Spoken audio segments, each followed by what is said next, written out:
Okay, first thing first, before we touching the baby, we need to put gloves on.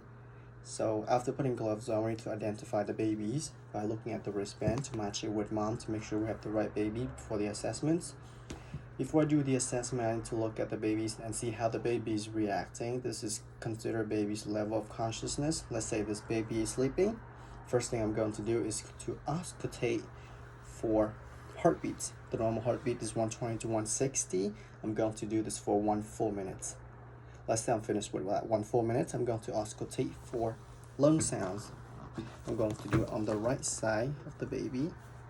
The reason why I'm listening to lung sounds, listening for crackles, striders, so that we can identify the respiratory problem with the babies. One on the left as well. And once I finish with auscultating lung sound, I'm going to listen for bowel sounds. We do it clockwise motions.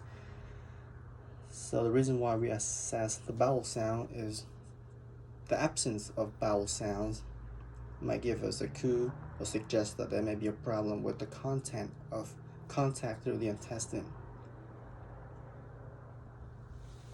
Okay. And after we finish with the baby's bowel sounds assessment, we're going to assess the suture line of the babies. So you'll see there's like 2 lines on the baby's head. This line is called corneal suture. This is line where you would put the headbands on the babies. And this is like a mohawk. This is your sagittal suture line.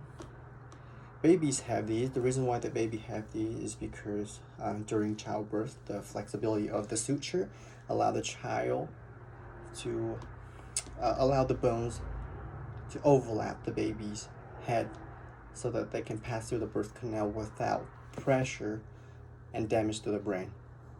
The next thing we're going to do is to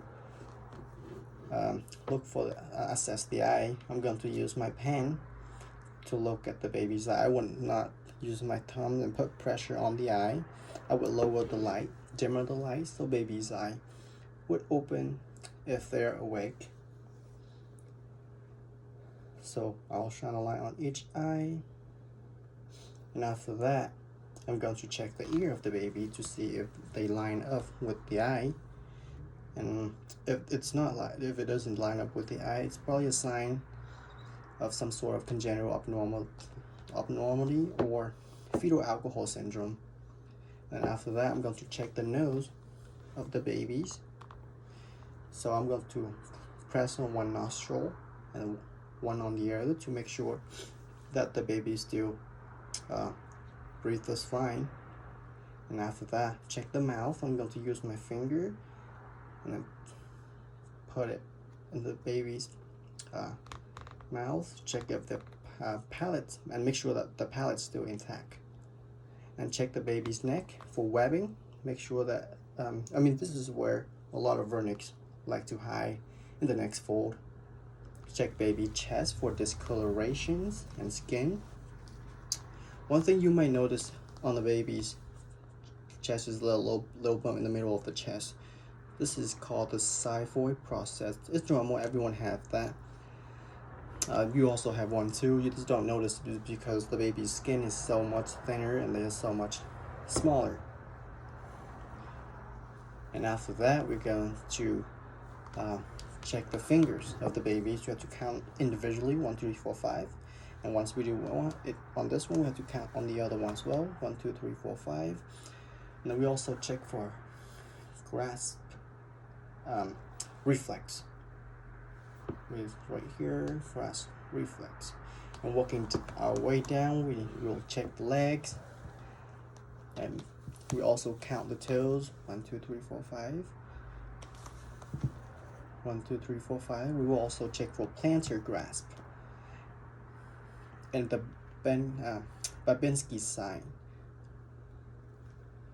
So we do this to see how well the nervous system works. We'll gently brush the baby's sole on the side, and we check the leg. We want to make sure that one is not longer or shorter than the other. We also check the diapers area. This is when it comes to genital area, the gestational week is really important. The more term, the more you'll expect them to be.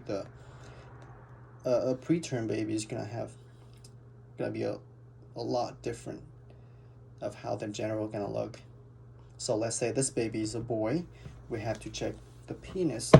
The penis, of course, like let's say the pants down, we have to check the baby's penis. Like let's say this is laying down, the baby's. So this is where we have to check the medias, where the urine come out. That should be on the tips of the penis. It could be on underside, which is called asymptotic radius, or if it's on the top, it's called episode. So both of those things are not normal. If baby is to be circumcised, we need to give proper instructions on that. We need to teach mom how to pull back foreskin when taking care of the babies and clean the babies. Also, in little boy, we want to check the testicle to make sure that they're descended. So we have to use a finger to feel the testicle and make sure they are descended. They feel like marbles. And after that, we're going to look at the umbilical cord. That's gonna assess the site. We're gonna check for redness, swelling in the area, and any drainage or bleeding to see. None of those things should be there is bleeding or drainage. It's depending on how many hours old the baby is, the umbilical cord gonna look different. And check the baby's back,